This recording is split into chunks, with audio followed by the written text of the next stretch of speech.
Bonjour à tout le monde. Alors aujourd'hui, on est sur une séance de mobilisation articulaire et musculaire. L'objectif principal, c'est d'entretenir une mobilité globale de vos articulations, d'entretenir également un équilibre musculaire, donc les muscles s'attachent aux articulations, et maintenir cet équilibre permet de garder les articulations dans un emboîtement ou dans un fonctionnement en fait qui est le plus anatomique, le plus respectueux pour elles. C'est aussi donc un moyen de prévenir les douleurs, de prévenir les déséquilibres. Et pour les personnes qui ont des douleurs, on va dire, non pathologiques graves, c'est un moyen aussi de soulager ces douleurs séance après séance. Pour toutes les pathologies cervicales, lombaires, colonne vertébrale en général, épaules, chevilles, renseignez-vous d'abord, enfin renseignez-vous. Voyez votre médecin, voyez votre kiné, voyez votre ostéo. Normalement, vous avez des préconisations, ce que vous pouvez faire, ne pas faire. Donc ça, c'est vous qui vous connaissez. Moi, j'ai fait une séance qui est la plus adaptée le plus possible même aux pathologies. Cependant, je suis sur une vidéo, je ne vous ai pas en face. Donc sur ça, restez à l'écoute de votre propre situation. Donc dans cette séance, elle dure 37 minutes. Prenez ce temps-là. Et au fur et à mesure que vous allez avoir l'habitude des mouvements, vous pourrez peut-être passer la vidéo en plus accéléré. Comme ça, vous pouvez réduire le temps si vous êtes un petit peu pressé et que ça vous permet de faire plus régulièrement les exercices. Mais la première et deuxième fois, faites la séance en temps réel avec toutes les explications que je donne. Donc je parle beaucoup et l'idée, en fait, c'est que votre cerveau choisisse les informations qui vont être les plus pertinentes pour lui pour réaliser le mouvement le jour où vous faites la séance. Et plus certaines informations vont devenir automatiques, et plus vous allez pouvoir lâcher ces infos et choper les nouvelles infos que vos oreilles vont entendre et qui vous permettent d'intégrer le mouvement. Donc avant de commencer la réalisation de ces exercices, pensez et respectez la règle de la non-douleur. La douleur, c'est quand on a mal, que c'est intenable, que ça nous fait contracter les dents, qu'on est tendu, qu'on n'arrive plus à respirer. Ça, c'est de la douleur, c'est un signal d'alarme de nos capteurs au niveau des articulations et des muscles qui disent stop, on est allé trop loin. Donc que vous sentiez que ça travaille, que ça bouge, peut-être même des fois que ça craque un peu, que ça soit pas toujours agréable, ça c'est normal. Ok? Donc ça peut arriver et il n'y a pas de souci. Par contre, on arrive à la douleur, ça vous arrêtez tout de suite. Vous arrêtez le mouvement, vous diminuez l'amplitude ou carrément vous changez de mouvement. Donc ça c'est hyper important. Ensuite, c'est écouter ces sensations justement. On a beaucoup été dans une culture de la performance et ma vision, et pas que la mienne d'ailleurs, du sport et de l'entretien du bien-être physique et mental, c'est d'être dans quelque chose qui est à l'écoute des sensations. Les sensations sont les meilleures informations pour savoir quelle amplitude va être la plus respectueuse et la plus bénéfique pour vous. Donc au lieu de vous dire il faut absolument que je fasse des grands gestes avec des grands trucs hyper impressionnants, vous n'aurez pas plus de médailles, vous n'êtes pas en compète, on n'est pas dans un but esthétique ou comme en gymnastique, comme en danse, comme dans beaucoup de pratiques où en fait il n'y a pas de respect forcément de l'anatomie et des articulations et des muscles. Donc là l'idée c'est vraiment, je veux pas une médaille parce que j'ai fait un truc extraordinaire visuellement, mais par contre j'ai ma récompense de me sentir mieux chaque jour et jusqu'à la fin de ma vie je l'espère, parce que j'ai écouté mes sensations et j'ai su les adapter, les rendre de plus en plus subtiles. Donc, non-douleur, écoute des sensations et la conséquence, c'est respecter la progressivité en termes d'amplitude et en termes même de s'autoriser en fait à pas tout capter, à pas tout faire exactement bien dès le début, juste à entendre et à sentir dans son corps, ah ouais, si je le place comme ça, ouais, c'est mieux, ok.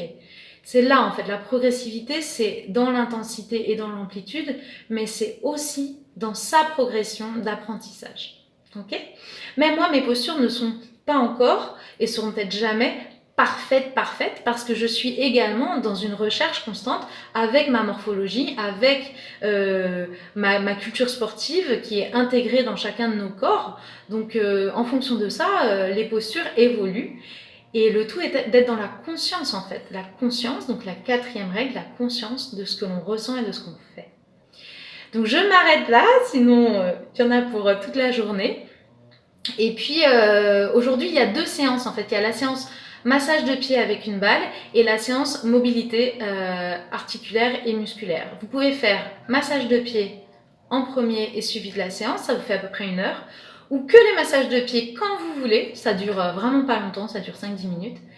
Et les mobilisations articulaires 3-4 fois dans la semaine, ce serait idéal. Voilà. Donc j'attends vos retours comme d'habitude pour pouvoir évoluer avec vous sur ce que je vous propose. Et puis moi j'adore les interactions, je suis hyper curieuse de savoir comment votre corps, votre mental va réagir, etc., etc. Donc je vous dis, profitez-en bien, faites-vous du bien. Donc, on commence debout puisque toute cette séance va être debout. L'idée c'est de prendre quelques secondes, quelques minutes pour prendre soin de son alignement postural lorsqu'on est debout. Alors après, chacun et chacune sa morphologie. Là, l'idée, c'est d'aller faire de son mieux pour aujourd'hui. Et à force de faire ces mobilisations et les exercices de pilates des autres séances, votre posture, votre alignement postural va s'améliorer. Donc ici, les pieds sont joints. Vous écartez les talons pour former un A avec vos pieds. Puis, vous écartez le reste du pied pour retrouver en fait les bords externes des pieds parallèles et les deuxièmes orteils alignés avec vos tibias et au centre de votre rotule et vous remontez jusqu'à vos hanches. Donc c'est pour ça qu'on dit les pieds largeur bassin, c'est pour vous assurer une stabilité. Et donc c'est bord externe parallèle et deuxième orteil aligné avec tibia, genou et crête iliaque ici. Lorsque vous êtes ici, vous pressez les gros pouces, donc les gros orteils, et vous pressez également les tout petits orteils à l'extérieur. Quand vous avez votre appui, vous déposez les 3 doigts de pied du milieu et vous prenez appui sur le sol. Vous sentez que comme si vos pieds se déposaient, voire presque se ventousaient. Et à partir de là, vous déverrouillez vos genoux, c'est-à-dire que vous les relâchez comme si c'était des ressorts. Donc ils sont ni hyper tendus, ni complètement fléchis, juste des ressorts. Votre bassin va se placer de manière assez naturelle quand vos genoux sont déverrouillés. L'idée, c'est de ressentir que vous pouvez avoir autant de tonus musculaire dans le ventre que dans le dos, qu'il y a un équilibre de force entre ces 2 zones. Donc vous pouvez tout à fait jouer un petit peu comme je suis en train de faire avec votre bassin. Et l'idée, c'est comme si on avait mis 2 fils avec un plomb au bout de chaque fil au niveau des os des fesses et que ces 2 fils viennent vous mettre les ischions à la verticale. Et dans le même temps, vous avez un fil ou un cheveu qui vient vous soulager, vous élever vers le plafond, comme s'il venait vous aider à lutter contre la gravité. Et entre les ischions qui sont vers le sol et ce fil qui vient vous étirer, il y a un auto-grandissement de la colonne vertébrale. L'auto-grandissement de la colonne vertébrale, très souvent, on aura envie de monter les épaules. Là, l'idée, c'est de relâcher les épaules, les coudes un petit peu ouverts, comme ça, fléchis et sur les côtés du buste. Et au contraire, de venir allonger la nuque en faisant un léger double menton. Très léger double menton. Donc là, on aurait le menton en avant et là, c'est comme si on voulait étirer, allonger la nuque. Et donc, dans cette posture qui est souple, on n'est pas rigide complètement, dans cette posture, vous êtes au mieux aligné verticalement. Une fois qu'on a fait ça, vous utilisez cette base à chaque fois. Prenez une grande inspiration et venez respirer dans vos côtes basses. Ok, vous relâchez et vous prenez quelques secondes pour rentrer dans vos sensations dans la séance. Même si c'est quelque chose qui vous demande de la concentration ou que peut-être vous êtes en train de dire « Oh, j'ai pas le temps, c'est bon », vous avez le temps, la séance est prévue pour ça. Et plus vous serez en contact avec vos sensations, et plus en fait vous pourrez connecter, si vous voulez faire des autoroutes neuronales entre le cerveau, vos muscles et le placement de vos articulations. Donc c'est un temps qui est nécessaire, qui est efficace, qui va venir réguler également votre système nerveux. Donc grande respiration en ayant l'impression que vos côtes s'ouvrent. Vous pouvez même placer vos mains pour sentir vos côtes qui s'ouvrent et qui se referment. Donc ça, on le reverra de manière plus approfondie dans les séances de pilates. Ok, si vous avez fermé les yeux, vous pouvez les ouvrir. Vous gardez le regard à l'horizontale Et vous allez commencer en stabilisant à pousser sur vos orteils. Donc stabiliser, c'est maintenir votre posture, maintenir votre regard comme si vous voulez transpercer les murs et venir vous placer sur les orteils. Donc on a toujours cet alignement vertical, hein. C'est simplement qu'on vient exercer une poussée sur les orteils avec une contraction des mollets. Et puis, l'idée c'est toujours de faire un mouvement et son antagoniste. Donc là l'idée c'est de venir soulever les orteils en fléchissant légèrement les genoux. Pour l'instant on fléchit légèrement les genoux. Et puis au fur et à mesure, en maintenant votre alignement postural et en engageant légèrement le ventre, comme si vous voulez rentrer et remonter légèrement, vous allez fléchir les genoux. Donc vous fléchissez les genoux et vous remontez. Flexion des genoux, vous gardez l'alignement et vous remontez à la verticale. Donc il est possible que comme je regarde la caméra, j'ai pas toujours le bon équilibre. Là par contre j'étais très penchée vers l'avant. Vous cherchez vraiment à maintenir en fait une stabilité. Le bassin va chercher vers l'arrière et vers le sol. Et quand vous remontez à la verticale en replaçant votre bassin en alignement vertical. Ok, lorsque vous êtes ici, pieds à l'intérieur, genoux qui se touchent, engagez l'intérieur des cuisses et vous allez faire des rotations. Donc on va en faire 5 dans un sens. En laissant le buste bouger et accompagner le mouvement et en gardant toujours cet alignement. Donc le dos va garder son alignement avec ni dos rond ni dos creux, ni tête vers l'avant ni tête vers l'arrière, donc ni tête qui tombe ni tête qui remonte, sauf moi puisque je vous regarde en même temps. Et là l'idée c'est de sentir comme si l'extrémité du fémur venait toucher, frotter, venir masser en fait les muscles de la hanche. Ok, on en refait un petit peu de l'autre côté, parce que je crois qu'on en a fait trop. On va rééquilibrer. Et vous revenez au centre. Pied parallèle, vous retrouvez votre posture, poids du corps réparti au centre du pied, donc ni sur les talons, ni sur les orteils. Je sentais vraiment que vous êtes sur le centre du pied. Ici, vous allez basculer, poids du corps sur la jambe droite. Donc encore une fois, vous allez repousser le sol en contractant les fessiers, en appuyant bien votre pied au sol, mais sans tendre le genou au maximum. Vous gardez la même posture que depuis le début. Et ici, jambes tendues, vous allez remonter très légèrement la jambe avec le pied qui se tourne légèrement vers l'intérieur. Vous pouvez mettre les bras sur les côtés, vous pouvez mettre les bras devant, vous pouvez mettre les mains ici pour sentir la respiration.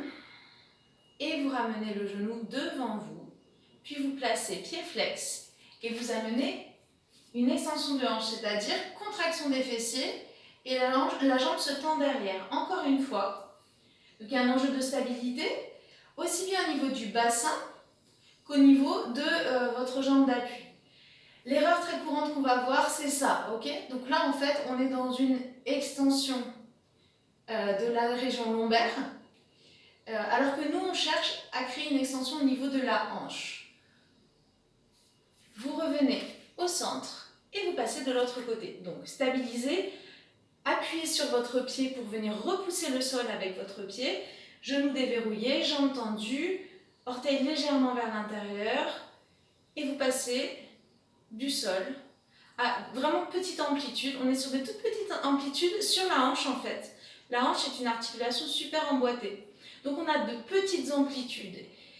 Et je ne sais pas pourquoi, dans la culture gymnique et dans la danse et dans beaucoup de pratiques, même quand on n'est pas dans un enjeu esthétique ou un enjeu de performance athlétique, on a envie de monter la jambe le plus haut possible. En fait, ça ne sert à rien, ça n'a aucune base ni anatomique, ni de bienfaits supérieurs par rapport à un mouvement qui serait fait dans une amplitude respectueuse de l'anatomie. Donc vous revenez devant.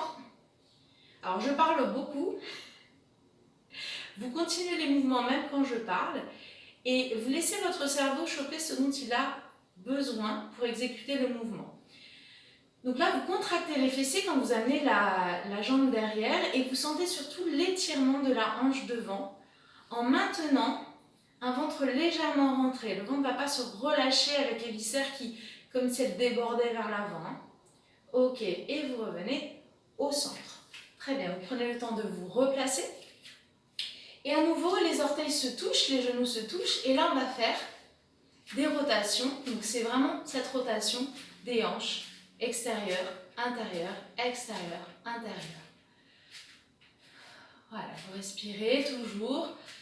Et vous maintenez votre alignement avec cet autograndissement, le double menton, le léger double menton et le coccyx, les ischions qui sont dirigés légèrement vers le sol. Vous revenez au centre et vous allez placer une main devant et une main derrière.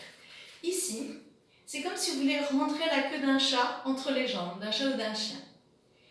Donc vous voulez rentrer le coccyx entre vos genoux, entre vos cuisses, puis le diriger vers le sol et vers l'arrière. Encore une fois, et comme dans tous ces mouvements de colonne vertébrale, on cherche un allongement de la colonne vertébrale plutôt qu'un pincement. Donc là, l'idée, c'est vraiment de faire des mouvements que vous ressentez comme agréables. Ça, c'est un bon critère aussi pour savoir si le mouvement il est fait en respectant vos courbes et en respectant votre anatomie. C'est que c'est agréable. Sur ces mouvements-là, on est dans une recherche de bien-être. Et vous continuez à vous grandir. Et vous stabilisez au centre. Donc à nouveau, on retrouve les ischions qui vont vers le sol et cet autograndissement. Et puis, à nouveau, vous basculez sur la jambe droite. Vous gardez le maintien au sol et vous allez remonter la hanche. Comme si on vous avait rigidifié la jambe, que vous aviez, je ne sais pas moi, un bout de bois derrière le genou et que donc du coup, vous deviez soulever la hanche. Encore une fois, maintenez votre statique étirée, votre posture étirée. Et au lieu de raccourcir ces muscles-là, cherchez toujours à vous allonger et à sentir à quel point on peut venir étirer et remonter la hanche. Ok, vous revenez, vous changez de jambe. Donc, si vous avez envie d'entendre des termes anatomiques, la hanche, c'est la coxo-fémorale, qui relie le coccyx, la zone du coccyx, au fémur. Le fémur, c'est l'os de la cuisse. De temps en temps, je donnerai des noms comme ça un peu plus scientifiques. La précision étant quelque chose, je pense, d'important pour mieux comprendre son corps. Ok, vous revenez au centre. Vous replacez le bassin. À nouveau, quelques bascules du bassin. Et vous laissez l'onde se propager jusque dans cette zone qu'on appelle le plexus solaire. Et vous imaginez que vous voulez repousser votre dos vers l'arrière et vers l'avant. Vos épaules, elles peuvent au début vous aider en s'enroulant, mais ce n'est pas le propos en fait du mouvement. Là, l'idée, c'est comme si on vous donnait un léger coup, que vous venez vous appuyer ici et que vous vouliez absorber en fait le coup, absorber l'énergie. Donc ça fait, je souffle et ensuite je repousse avec cette zone-là, je repousse ma main ou mes doigts vers l'avant.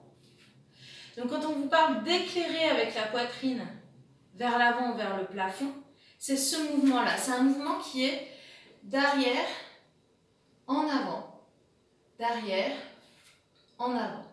On est plus ou moins limité sur ce mouvement. Donc là, pareil, vous recherchez surtout la sensation, pas forcément l'amplitude. Ok, dernière fois, et vous replacez votre cage thoracique au centre, avec une ouverture au niveau du ventre et une longueur au niveau du dos.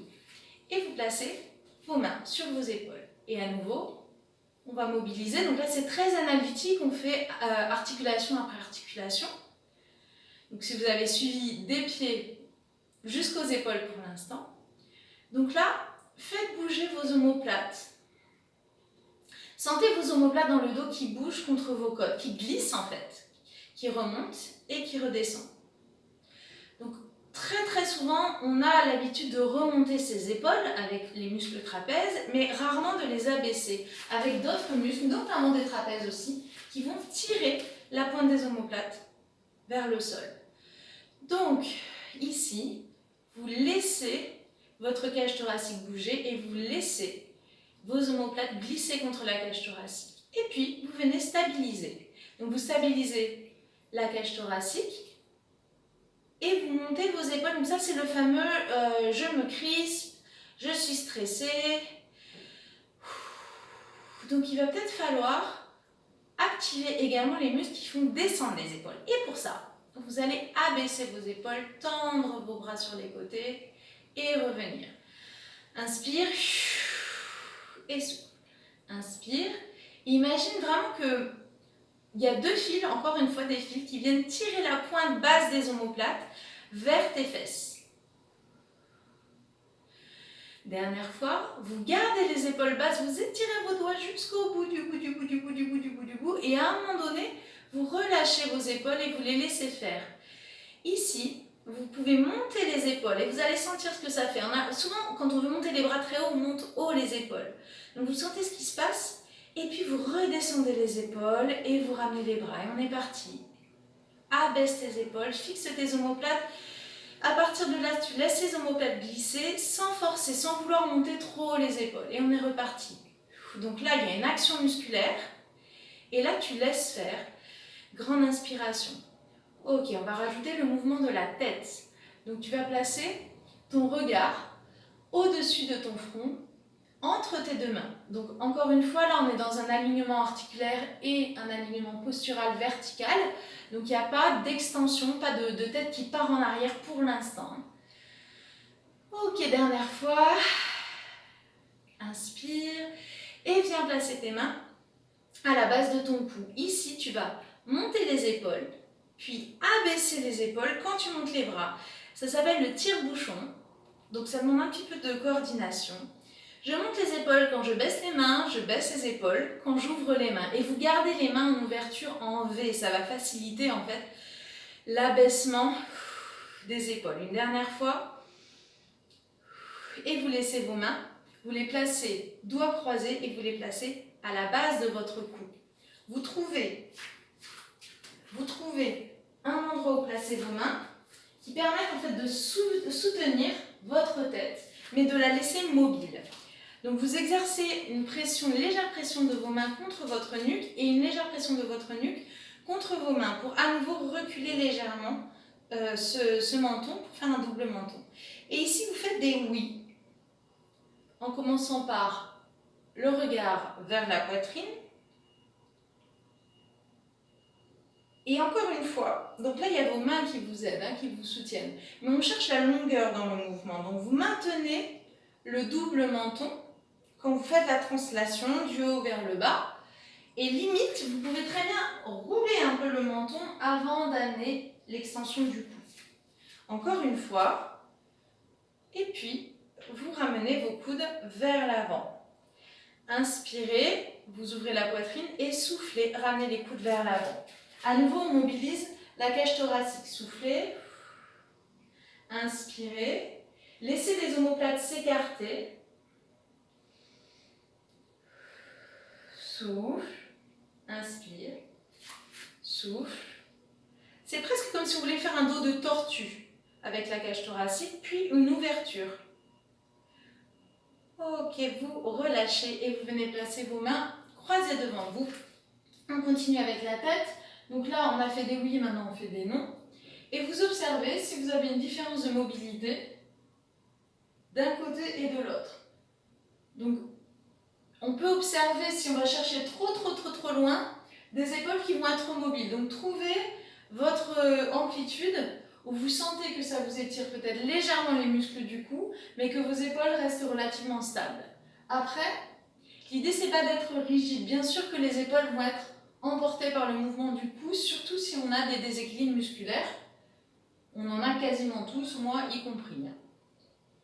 Et vous revenez au centre et ici, pareil. Alors, vous imaginez que votre tête veut faire un mouvement d'essuie-glace avec le sommet du crâne qui cherche le plafond. Vous avez toujours ce fil qui vous soutient et vous cherchez la longueur dans votre cou en faisant le double menton qu'on a vu tout à l'heure. Les respirations, elles sont amples, elles sont totales, ventre et cage thoracique qui bougent à l'inspire et à l'expire. Très bien, vous revenez ici et vous replacez les mains sur les épaules. Donc, comme tout à l'heure, on fait des rotations vers l'arrière, rotation vers l'avant. Donc je limite un petit peu les rotations vers l'avant parce qu'on a déjà cette tendance naturelle à le faire dans notre vie quotidienne, avec nos postures notamment.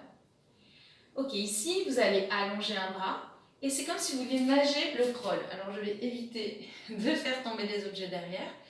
Pour l'instant, vous faites de votre mieux pour que les os du bassin et les épaules regardent vers l'avant.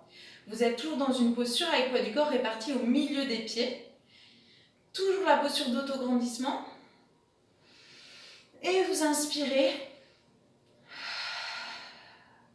lorsque vous montez le bras. Aujourd'hui, on fait cette respiration qui est facile en fait à sentir.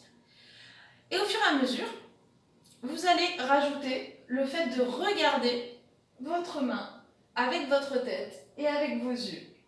Donc il y a une rotation de votre buste, de votre cage thoracique.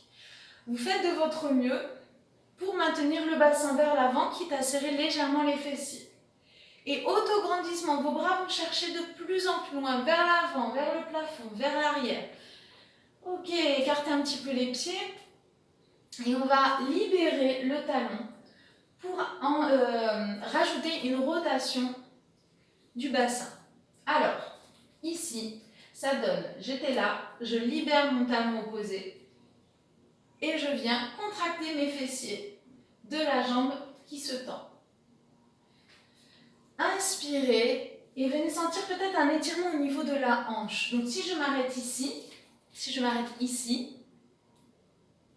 ici, il va y avoir un étirement si je viens contracter les fessiers et amener ma hanche vers l'avant. Mon bras toujours grandit et je regarde vers l'arrière. Une dernière fois au ralenti. Et vous revenez, pieds parallèles, largeur bassin. On continue sur les rotations. Donc là, c'est comme si vous vouliez vous gratter dans le dos, mais en passant la main autour de vous. Et puis au fur et à mesure, les genoux sont déverrouillés. Vous allez laisser les bras ballants et laisser les mains aller tapoter sous les côtes, ici, dans le milieu du dos. Et vous laissez faire, hein. Vos bras sont vraiment lourds.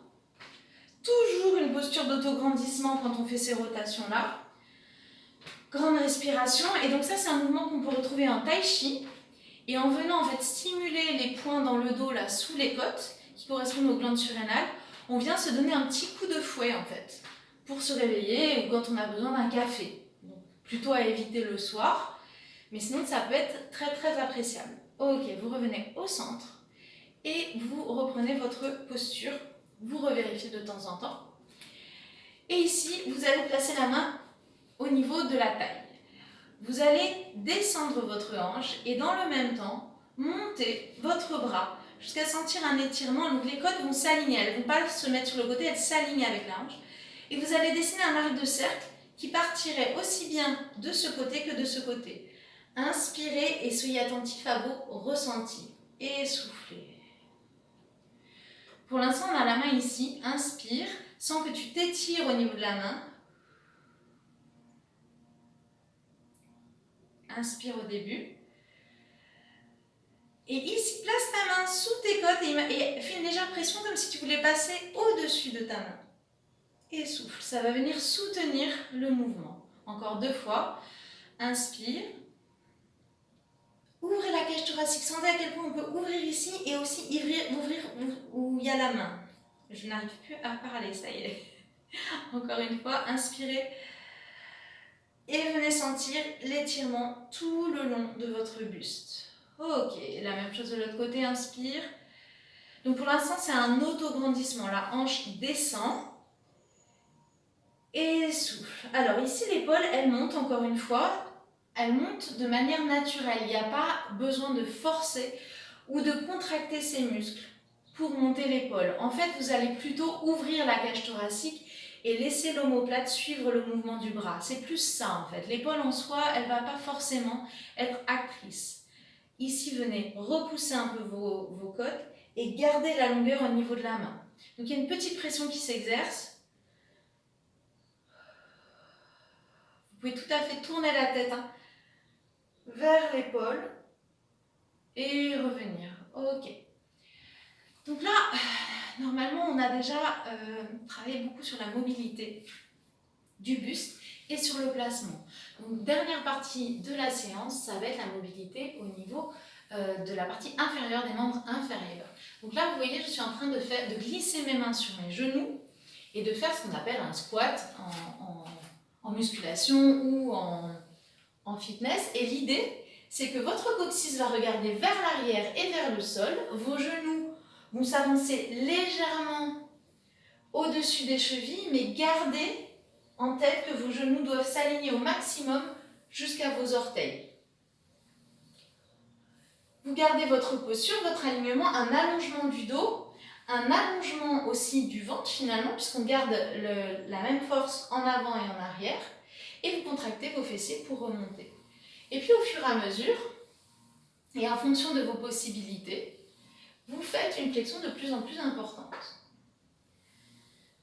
Une dernière fois, et vous vous arrêtez en quart de squat. Ici, les bras se tendent, et en maintenant votre double menton, pour que la tête s'aligne avec le reste du corps, en maintenant un confort dans le bas du dos et un gainage, donc le fait de rentrer légèrement son nombril vers l'intérieur et vers le haut. En faisant tout ça, vous pouvez tenir la posture, et le mouvement en soi, c'est un mouvement d'omoplate qui va venir en fait resserrer les omoplates. La poitrine, elle s'ouvre, mais elle ne vient pas faire des mouvements comme ça d'hyper-ouverture vers l'avant. On est toujours dans un travail qui est mesuré. Ok, là vous amenez vos bras sur les côtés et vous commencez à faire des mouvements balistiques. Donc là, vraiment, pareil, le mouvement part des omoplates. Et alors, si vous sentez que malgré tous vos efforts, toutes les consignes, votre bas du dos est en train de forcer, vous remontez légèrement, donc vous ouvrez un peu plus l'angle au niveau de la hanche et vous maintenez votre posture. Imaginez que si je prenais une photo, on puisse placer vraiment une ligne entre votre coccyx et votre tête, et que ici, il y a vraiment un sentiment d'étirement. Ça ne veut pas dire que vos muscles sont relâchés, ça veut dire qu'ils sont étirés. Ok, donc vous êtes toujours en train de faire ça, puisque moi je parle en attendant. Redressez-vous, retrouvez votre posture et redescendez pour un dernier mouvement d'avant en arrière. Si jamais ce n'était pas possible, vous maintenez simplement votre posture pour aujourd'hui en cherchant vraiment le juste placement du bassin, le juste placement de la cage thoracique, et vous maintenez votre posture avec les omoplates resserrées dans le dos. Sinon, vous continuez le mouvement encore quelques secondes. Et vous revenez dans l'axe. Ok, ça va toujours pour ça? Ouais. On continue avec le fait de venir vous glisser les mains sur les genoux et cette fois-ci placer les doigts devant vos orteils. Votre dos, il est à plat, il est à l'horizontale, ce sont les genoux qui se sont fléchis. Donc si je suis comme ça, c'est mon dos qui se fléchit. Et là, si je suis comme ça, ce sont mes genoux. Je vais pousser sur mes jambes, contracter les fessiers, amener les hanches légèrement vers l'avant, ouvrir les bras. Et ici, il y a une très légère ouverture au niveau du ventre et donc une extension au niveau du dos. Et sur le souffle, vous redescendez et c'est reparti. Contracter les fessiers, c'est la priorité. Soufflez. Soufflez pour venir en fait engager les abdominaux. Après, on pourra le faire avec une inspiration, ça viendra ouvrir la poitrine un peu plus. Mais pour l'instant, inspire, souffle, inspire. Et alors très souvent, vous allez constater, mais moi y compris, qu'on va avoir la cage thoracique qui s'avance. Cherchez vraiment à ouvrir comme si vous vouliez passer par-dessus un gros ballon vers l'arrière. Donc c'est une toute petite amplitude et je vous invite vraiment à le ressentir dans votre dos, dans votre ouverture. Retravaillez cette ouverture, cet allongement vers le haut et revenez une dernière fois. Les bras s'ouvrent quand on fait cet exercice. Les hanches s'avancent légèrement vers l'avant et vous revenez face. Pour finir, vous allez vous mettre contre un mur, contre un poteau, contre ce que vous voulez, ce que vous pouvez, ce que vous avez à la maison surtout. Et alors, hop, ici, ici vous allez placer votre dos contre le mur, les pieds, donc je vous montre, en avant, donc toujours même placement des pieds, bord parallèle, blablabla, bla, bla, bla. Les genoux alignés avec les orteils, donc ça veut dire, quand je dis ça, ça veut dire qu'il n'y a pas les genoux qui rentrent, pas les genoux qui s'écartent, on est aligné, ok? Donc pour ça, il va falloir quand même engager, activer vos cuisses. Je replace le téléphone ici parce qu'en fait, ce qui serait intéressant, c'est de voir votre placement du dos. Donc quand vous êtes dans cette position-là, vous cherchez à sentir vos courbes. Donc est-ce que vous avez cette cambrure naturelle dans le dos et quelle est son amplitude naturelle? Pareil, est-ce que vous avez le haut du dos, la cage thoracique qui touche le mur et est-ce que vos épaules, elles touchent ou pas le mur? Donc vous observez, il n'y a ni bien ni mal, il y a vraiment, c'est votre posture aujourd'hui. Et puis pareil, est-ce que votre tête touche le mur et est-ce qu'il y a une légère courbure, une légère lordose également au niveau des cervicales? Et dans cette position, donc c'est un mouvement pour finir, vous allez imaginer que vous avez un axe au niveau des yeux et que vous faites rouler vos yeux autour d'un axe. Puis cet axe il se décale dans les oreilles et vous faites rouler, entourez votre tête autour de cet axe et l'axe se déplace vertèbre après vertèbre, comme si également vous vouliez décoller chaque vertèbre du mur l'une après l'autre. Ici, vous venez aspirer votre nombril et vous vous arrêtez au milieu du dos. Sur le souffle, vous venez replacer chaque vertèbre à nouveau, comme si vous remontiez autour d'un axe qu'on déplace vertèbre, étage après étage. Et c'est reparti. Vous roulez les yeux, puis vous roulez autour des oreilles. Donc on a toujours cet axe ou ce bâton autour duquel on vient s'enrouler, vertèbre après vertèbre. Vous faites remonter le nombril vers l'intérieur et vers le haut. Et vous cherchez la flexion avec un étage de plus. Donc là, on va arriver jusqu'à la région lombaire, jusqu'aux vertèbres lombaires. Et vous remontez en soufflant. Encore une fois. Donc ressentez en fait cette rotation autour de l'axe. Imaginez également que vous passez par-dessus un ballon, que vous voulez laisser de la place, de l'espace entre la poitrine, le ventre et les cuisses. Et là, vous venez, du mieux que vous pouvez, les genoux fléchis bien évidemment, vous enroulez. Et sur le souffle, cette fois-ci, vous allez imaginer que vous ne voulez qu'une seule vertèbre en contact avec le sol. Donc les talons vont se décoller, les genoux et le bassin vont se propulser vers l'avant et vous n'avez qu'un seul point de contact avec le mur. Ici, comme tout à l'heure, le plexus solaire s'enfonce comme si on voulait absorber les doigts et une seule vertèbre vient toucher le sol. Vous avez les genoux au-dessus des chevilles au départ et vos genoux se déplacent jusqu'au-dessus des orteils. Inspirez. Si vous avez des douleurs cervicales, vous vous arrêtez dans cette posture-là. Vous n'allez pas chercher pour l'instant à travailler avec la nuque. Donc je vous le refais avec la vision sur les pieds. Ici, on est dos plat. Sur le souffle, je viens décoller une vertèbre après l'autre. Ça va entraîner la mobilité de mes genoux et de mes chevilles. Et je reviens ici. Une dernière fois, je vous laisse faire.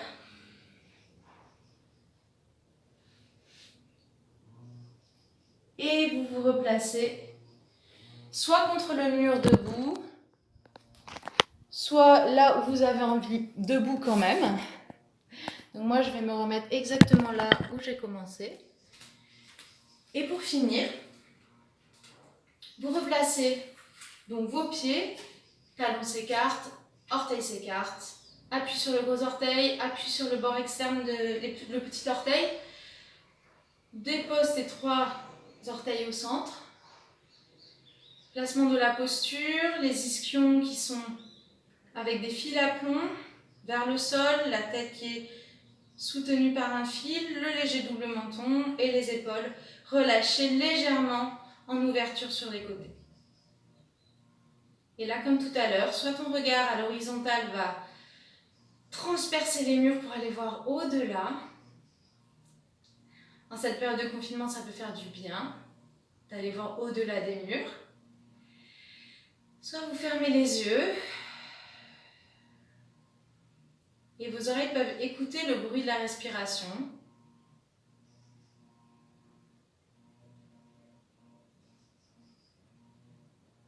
Et votre peau peut sentir la chaleur ou la température de l'air qui vous entoure à l'extérieur de la peau. Et peut-être aussi la température corporelle à l'intérieur de la peau.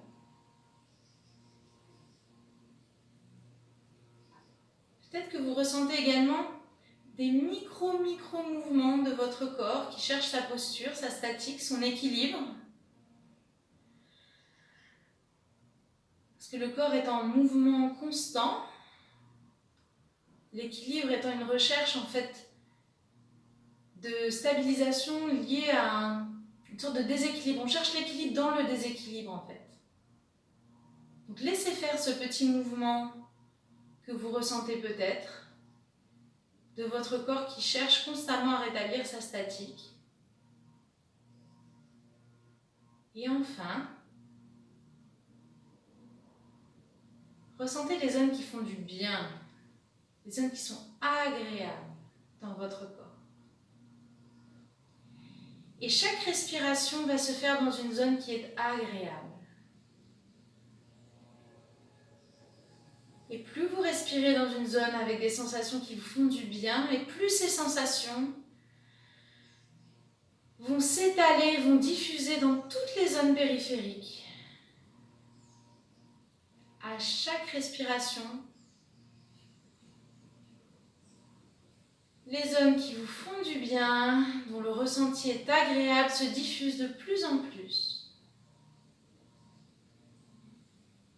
Jusqu'à diffuser dans le corps entier, de la tête aux pieds et des pieds à la tête.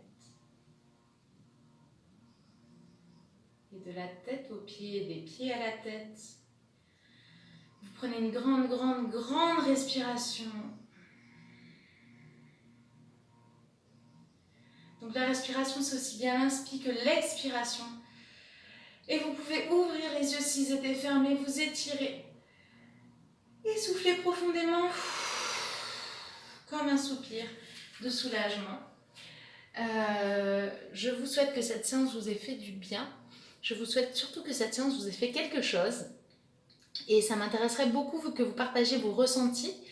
Les commentaires publics, ce qui est intéressant, c'est que les questions, les commentaires, les ressentis permettent aux autres personnes qui lisent de se rendre compte de ce qu'il en est. Donc ça permet un partage, de se dire ah ouais moi aussi, ah non pas du tout, etc. Ah mais ok moi aussi j'avais cette question, comme ça j'aurai la réponse également.